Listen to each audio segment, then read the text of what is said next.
బాలు మంచితనాన్ని తెలుసుకున్న ప్రభావతి మనోజ్ ప్రేమించిన అమ్మాయి రావడంతో ఊహించని మలుపు తిరగబోతున్న కథ. అసలు ఇదంతా ఎలా జరగబోతుంది అనేది ఈ వీడియోలో తెలుసుకుందాం. బాలు అయితే ఇక రౌడీల దగ్గరికి వెళ్ళి రౌడీలందరినీ కూడా చితకబాదుతాడు. అందులో ఒక రౌడీ అయితే కత్తి పట్టుకు వచ్చి బాలు మీద దాడి చేస్తాడు. దాంతో బాలుకి గాయం కూడా అవుతుంది. కానీ తర్వాత బాలు వాళ్ళందరినీ కూడా చితకబాదుతాడు. ఇక వాళ్ళందరినీ చితకబాదడంతో అందరూ కూడా బాలుకి భయపడిపోయి ఇక ఇల్లు అయితే ఖాళీ చేసేస్తాము అంటూ మమ్మల్ని కొట్టొద్దని చెప్పమని ఆ పెద్ద ఆయన్ని రౌడీలు వేడుకుంటారు. అప్పుడే ఇక రౌడీలు అలా వేడుకునేసరికి బాబు వదిలే బాబు, ఇల్లు ఖాళీ చేసేస్తామని చెప్తున్నారు కదా అని పెద్ద ఆయన అనడంతో మీకు 10 నిమిషాలు టైం ఇస్తున్నాను, మీరు ఇల్లంతా కూడా ఖాళీ చేసి వెంటనే కిందకి రావాలి అని అంటూ ఉంటాడు బాలు. అయితే అప్పుడే ఇక కామాక్షి అలాగే ప్రభావతి ఇద్దరు కూడా బయటికైతే వస్తారు. వచ్చిన తర్వాత అప్పుడే కామాక్షి అయితే అంటూ ఉంటుంది, వదిన నిన్నేమో ఒక మాట అడుగుతాను, నువ్వు నాకు నిజం చెప్పాలి అని అడుగుతూ ఉంటుంది కామాక్షి. అయితే అప్పుడే నీ దగ్గర ఎప్పుడు ఏం దాచిపెట్టాను వదిన, అడుగు అని అంటూ ఉంటుంది ప్రభావతి. మీనా పూల కొట్టుని తీయించింది నువ్వే కదా అని కామాక్షి ప్రభావతిని అడుగుతుంది. ఆ మాట విని ప్రభావతి ఒక్కసారే షాక్ అయిపోతూ, ఏం మాట్లాడుతున్నావు వదిన, నేను మీనా పూల కొట్టుని తీయించేయడం ఏంటి నువ్వు మాట్లాడేది అని అడుగుతూ ఉంటుంది ప్రభావతి. అప్పుడే కామాక్షి, ఏం లేదు, కోడలు ఎంతో కష్టపడి పెట్టుకున్న పూల కొట్టుపోతే కనీసం నీలో పశ్చాత్తాపం కూడా లేదు. నేను మేకప్ వేసుకున్నప్పుడు నా ముఖం ఎంత దగదగా మెరిసిపోతుందో అంతకన్నా ఎక్కువగా నీ ముఖం మెరిసిపోతుంది. ఆనందంతో చాలా కళగా కనిపిస్తుంది నీ ముఖం, అందుకని నాకు డౌట్ వచ్చి అడిగాను అని కామాక్షి అంటూ ఉంటుంది. అప్పుడే ఇక అది విని అప్పుడే ఇంకా ప్రభావతి అయితే, అయినా నేనెందుకు అలా చేస్తాను, బాలుగాడి దగ్గర ఇలాగని చెప్పావనుకో ఇంటిని మొత్తం పూల మార్కెట్ చేసి నన్ను ఇంట్లో నుంచి బయటికి తరిమేసేవరకు కూడా నిద్రపోడు, ఆ మాటగానే అనుకో, నీ అనుమానం వాడికి నిజంలా కనిపిస్తుంది అని అంటూ ఉంటుంది ప్రభావతి. ఇక ప్రభావతి అలా అనడంతో సరేలే వదిన, ఎవరొకరు బయట పడతారో తప్పకుండా బయటికి వస్తారు అని అంటూ ఉంటుంది కామాక్షి. తరువాత దూరంగా జనమందరూ గుమ్మగూడి ఉండడం చూసిన కామాక్షి అంటూ ఉంటుంది ప్రభావతితో, వదినా వదినా అక్కడ ఎవరో కానీ గొడవ జరుగుతున్నట్టుంది, జనాలందరూ గుమ్ముగూడారు, పద వెళ్ళి చూద్దాం, ఒకవేళ భార్యాభర్తలు అయితే వాళ్ళు కొట్టుకోవడం తిట్టుకోవడం చాలా అందంగా ఉంటుంది అని అంటూ ఉంటుంది కామాక్షి. అప్పుడే ప్రభావతి అయితే, నీకు ఇదేం ఆనందం కామాక్షి, ఎవరైనా గొడవ పడుతున్నారంటే చూసి ఆనందపడతావేంటి అని అడుగుతూ ఉంటే అప్పుడే ఇక చెప్తూ ఉంటుంది కామాక్షి అయితే, నాకు ఈ గొడవలంటే చాలా ఇష్టం అని చెప్పి దగ్గరికైతే వెళ్తారు. అప్పుడే ఇక రౌడీలు అయితే ఇల్లు ఖాళీ చేసేసి వెళ్ళిపోతారు. వెళ్ళిపోయిన తర్వాత బాబు ఇదంతా కూడా నీ వల్లే జరిగింది, ఇదిగో బాబు తీసుకో అని డబ్బులు ఇవ్వబోతూ ఉంటాడు పెద్ద ఆయన. అప్పుడే ఇక కామాక్షి ప్రభావతి ఇద్దరు కూడా బాలునైతే చూస్తారు. అప్పుడే ఇక బాలు ఉన్నాడేంటి అని కామాక్షి పక్కనే ఉన్న ఆవిడ్ని అడుగుతూ ఉంటుంది. అతనికి ఇతను డబ్బులు ఎందుకు ఇస్తున్నాడు అని అడుగుతూ ఉంటే, ఏముంది పైన ఉన్న రౌడీల్ని ఖాళీ చేయించమని ఈ కిరాయి రౌడీని తీసుకొచ్చి డబ్బులు ఇస్తున్నాడు, ఈ రౌడీ ఆ రౌడీల్ని కొట్టి బయటికి తరిమేసి ఆ పెద్దాయన దగ్గర డబ్బులు తీసుకుంటున్నాడు అని పక్కనే ఉన్న ఆమె అంటూ ఉంటుంది. అది చూసి ఒక్కసారే ప్రభావతి షాక్ అయిపోతూ ఉంటుంది. ఇక కామాక్షి, బాలుగాడు ఎప్పుడు కిరాయి రౌడీలా మారి ఎప్పటి నుంచి పనులు చేస్తున్నాడు అని కామాక్షి అయితే అనుకుంటూ ఉంటుంది. అప్పుడే ఇంకా బాలుకి ఆ పెద్ద ఆయన డబ్బులు ఇస్తూ ఉంటే, నాకేమీ వద్దు పెద్ద ఆయన, నా చెల్లెలి పెళ్లి కోసమని నేను వచ్చాను అంతే, ఆడపిల్ల సమస్య అన్నావు కదా అని నేను ముందుకు వచ్చాను అంతే తప్ప డబ్బుకి ఆశపడి కాదు అని అంటూ ఉంటాడు బాలు. అయితే నువ్వు డబ్బు మనిషివి కాదని నాకు తెలుసు బాలు, కానీ ఇది నువ్వు రౌడీల్ని కొట్టినందుకు నీకేమీ కిరాయి ఇవ్వడం లేదు, నా మనస్ఫూర్తిగానే ఇస్తున్నాను, తీసుకో బాబు అని అంటూ ఉంటే అప్పుడే ఇంకా వద్దు వద్దు పెద్ద ఆయన, నా చెల్లెలి పెళ్ళి సంతోషంగా జరగాలి, నా చెల్లెలి పెళ్ళికి నన్ను పిలువు, నేను అక్షింతలేసి ఆశీర్వదిస్తాను, అదే నాకు 10,000 అని అంటూ ఉంటాడు బాలు. అయితే సరే నేను చెప్పేది కూడా విను బాబు, నువ్వు నా పెద్ద కొడుకువని, నా పెద్ద కొడుక్కి కూతురు పెళ్లి కోసం డబ్బులు ఇస్తున్నాను బట్టలు కొనుక్కోమని, అలాగని తీసుకో బాబు అని అంటూ మొహమాట పెట్టేస్తాడు బాలుని. మీరు బాగా మొహమాట పెడుతున్నారండి అంటూ బాలు అయితే ఆ డబ్బులు తీసుకుంటాడు. తర్వాత బాలుకైన గాయాన్ని చూసి, అయ్యో పెద్ద గాయమైంది కదా బాబు, పదండి వెళ్దాం హాస్పిటల్కి అని అంటూ ఉంటే, పర్వాలేదు పెద్ద ఆయన అని బాలు అయితే అక్కడి నుంచి వెళ్ళిపోతాడు. అప్పుడే ఇక కామాక్షి అయితే, ఇదేంటొదినా వీడు కిరాయి రౌడీగా కూడా మారిపోయాడు అని అంటూ ఉంటుంది.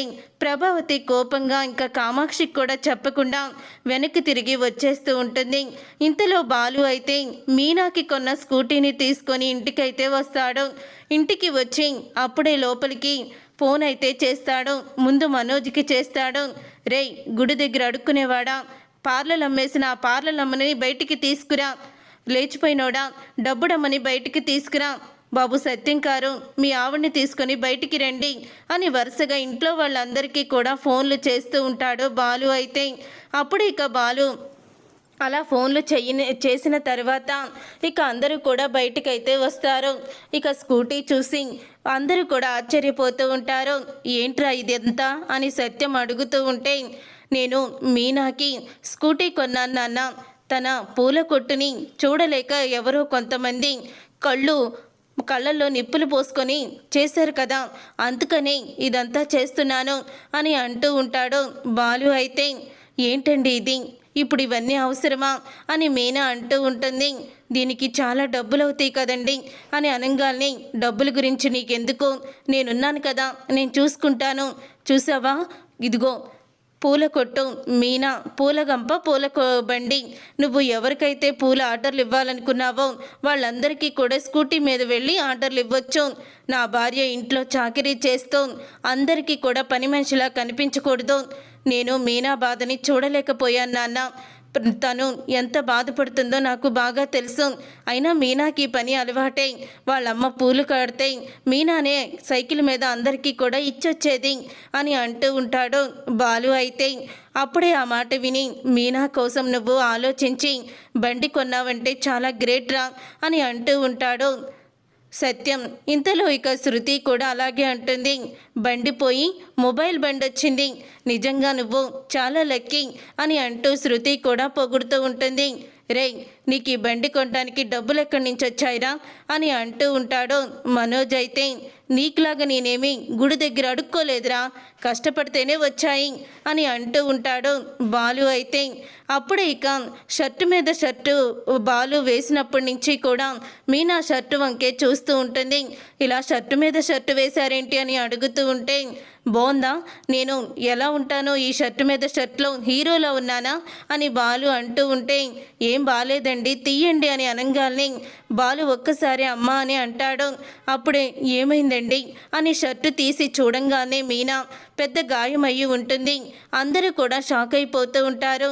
ఏంటండి ఇంత పెద్ద గాయమైందేంటి అని అడుగుతూ ఉంటుంది మీనా అయితే. ఏం లేదు మీనా, కారు రిపేరు చేస్తూ ఉండగా రేకు గుచ్చుకుంది అని అంటూ ఉంటాడు బాలు అయితే. అప్పుడు ఇక బాలు అన్న మాటకి మీనా అయితే కంగారు పడుతూ, మీరు ముందే చెప్పొచ్చు కదా, లోపలికి పదండి మందు రాస్తాను అని మీనా అయితే లోపలికి తీసుకువెళ్ళి ఇక బాలుకైతే మందు రాస్తూ ఉంటుంది.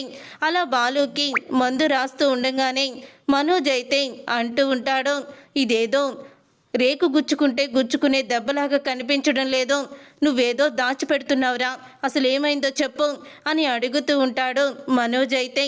అప్పుడు ఇక మనోజ్ అన్న మాటకి అంటూ ఉంటాడు బాలు, అవును నాకు ఏమైందో చెప్పనా, గుడి దగ్గర అడుక్కుంటూ ఉంటే అక్కడ రేకు గుచ్చుకుందిలే అని అంటూ మళ్ళీ మనోజ్ని గుడి దగ్గర అడుక్కునేవాడంటూ హేళన చేస్తూ ఉంటాడు.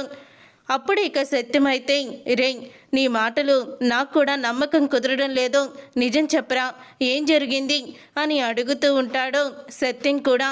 అప్పుడు ఇక సత్యం అన్న మాటలకి అంటూ ఉంటాడు బాలు, నేను చెప్పేది నిజమే నాన్న అని అంటూ ఉంటే, లేదురా నువ్వు మాత్రం అబద్ధమే చెప్తున్నావు, నిజం చెప్పు అని అంటూ ఉంటే, నిజం నేను చెప్తాను అని అంటూ ప్రభావతి అయితే అక్కడికి వస్తుంది. ప్రభావతి రాగాల్ని బాలు అయితే ప్రభావతిని చూసి ఆశ్చర్యపోతూ ఉంటాడు. నేను చెప్తాను, ఆ బండి వీడు కిరాయి రౌడీగా రౌడీయిజం చేసి కిరాయి తీసుకొని కొన్నాడు అని చెప్పడంతో అందరూ కూడా షాక్ అయిపోతూ ఉంటారు. అప్పుడు ఇక సత్యం అయితే ప్రభావతిని అడుగుతూ ఉంటాడు, ఏంటి ప్రభా, ఏంటి నువ్వు చెప్పేది అని అనగానే, అవునండి, వీడు రౌడీల్ని కొట్టి కిరాయి తీసుకోవడం నా కళ్ళారా నేను చూశాను అని అంటూ ఉంటుంది ప్రభావతి.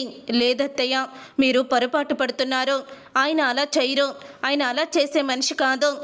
మీకు ఆయన మీద నమ్మకం లేకపోవచ్చు, కానీ ఆయన మీద నాకు నమ్మకం ఉంది అని మీనా అయితే అంటూ ఉంటుంది. ఏంటి నీ నమ్మకం? కామాక్షి కూడా ఉంది, దాన్ని కూడా అడుగు. ఇద్దరం పక్క పక్కనే ఉన్నాము అంటే కళ్ళారా చూసినా నేను అబద్ధం చెప్తున్నాను అనుకుంటున్నావా? ఏరా, నువ్వు చెప్పింది నిజమే, నువ్వు చేసింది కదా, కిరాయి రౌడీగా డబ్బులు తీసుకున్నావా లేదా? ఆ డబ్బులతోనే దీనికి స్కూటీ కొన్నావా లేదా అని అడుగుతూ ఉంటుంది ప్రభావతి. అప్పుడు ఇక సత్యం కూడా, ఏంట్రా మీ అమ్మ చెప్పేది నిజమేనా? మీ అమ్మ అలా మాట్లాడుతూ ఉంటే అలా మౌనంగా ఉన్నావేంట్రా అని అడుగుతూ ఉంటాడు సత్యం. చేసిన పని అదే కదా, అందుకనే మౌనంగా ఉన్నాడు అని అంటూ ఉంటుంది ప్రభావతి. ఏంటండి అన్నన్ని మాటలు అంటూ ఉంటే అలా మౌనంగా ఉన్నారేంటి, నిజం చెప్పండి అని మీనా అయితే అడుగుతూ ఉంటుంది. అప్పుడు ఇక బాలు అయితే మా అమ్మ చెప్పేది నిజమే అని నిజాన్ని ఒప్పుకుంటాడు. అది విని అందరూ కూడా షాక్ అయిపోతూ ఉంటారు. అప్పుడే రోహిణి తనకి అవకాశం వచ్చింది కదా అని చెప్పి ఇక రోహిణి అయితే అంటూ ఉంటుంది, ఇంకా నువ్వు అప్పు చేసావు, కష్టపడవు, ఈ డబ్బులతో నువ్వు స్కూటీ కొన్నావని అనుకున్నాను, కానీ ఇలాగా రౌడీయిజం చేసి రౌడీగా కిరాయి తీసుకొని నువ్వు మీ భార్యకి స్కూటీ కొన్నావన్నమాట. ఇలాంటి బ్రతుకు బ్రతికే కన్నా పార్కులో పల్లీలు తినడం కరెక్టు అని అంటూ ఉంటుంది. రోహిణి అయితే, రే గుడి దగ్గర అడుక్కుంటున్నానని ఇలాగని చెప్పి నన్ను ఎన్ని మాటలు అంటున్నావు? నువ్వు చేసేదేంట్రా? రౌడీలాగా మనుషుల్ని కొట్టి డబ్బులు సంపాదించడం గొప్ప అనుకుంటున్నావా అని మనోజ్ అయితే అంటూ ఉంటాడు. అప్పుడే సత్యం అయితే, రే బాలు, ఏంట్రా ఇదంతా? అసలు ఏంట్రా నువ్వు రౌడీ ఇలా మారడం ఏంట్రా? ఎందుకురా ఇలా చేశావు అని అడుగుతూ ఉంటాడు. సత్యం అయితే, నేనే తప్పు చేయలేదు నాన్న, నేను కిరాయి రౌడీలా ప్రవర్తించలేదు అని అంటూ ఉంటాడు. బాలు అయితే, ఇంకెందుకురా, తప్పు ఒప్పుకొని కూడా నేను తప్పు చేయలేదంటున్నావు?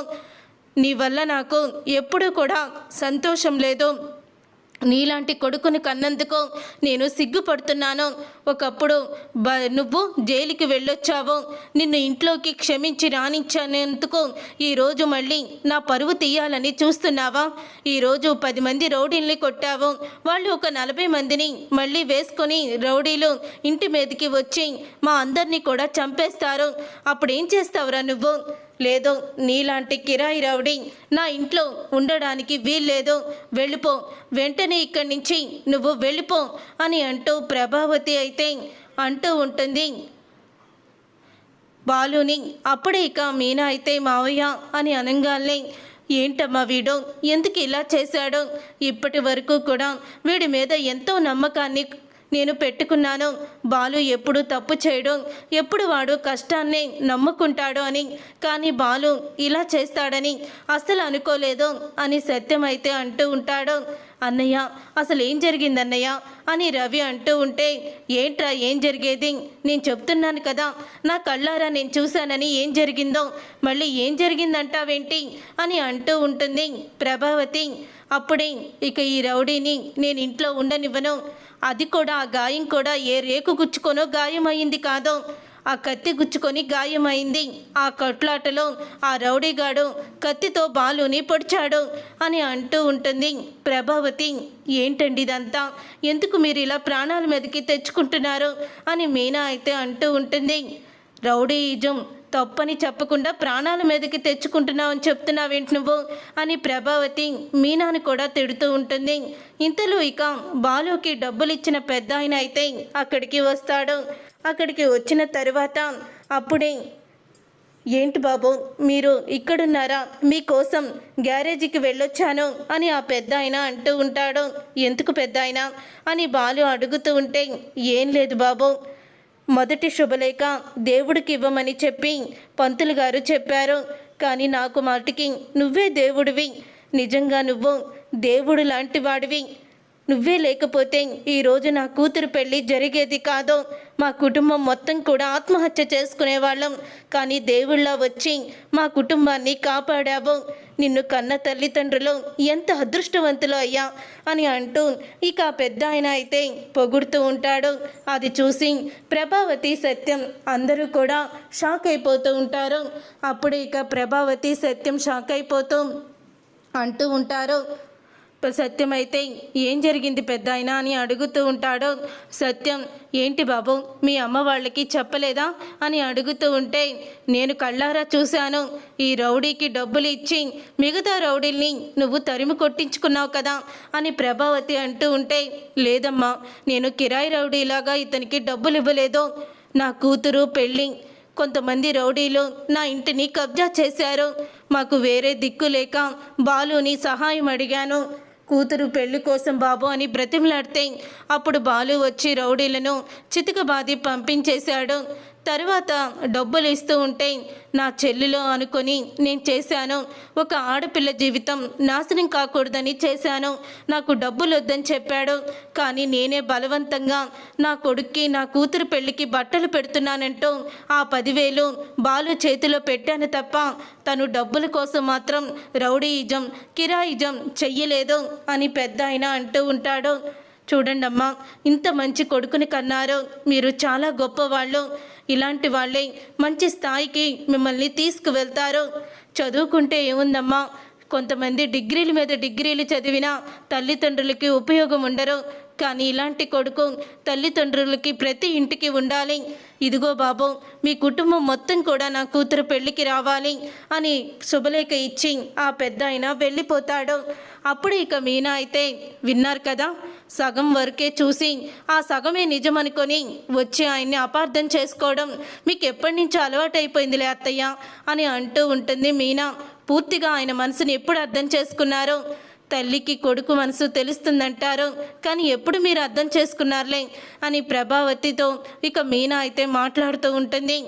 ఏంటమ్మా రోహిణి, పార్కులో పడుకోవడం నయమా? ఒక ఆడపిల్ల జీవితాన్ని నా భర్త నిలబెట్టాడు. ఆ పెద్దాయన చెప్పిన మాటలు విన్నావు కదా. డిగ్రీల మీద డిగ్రీలు ఉన్నా ఎవరు కూడా ఇలాంటి పనులు చేయరని గుర్తుపెట్టుకో.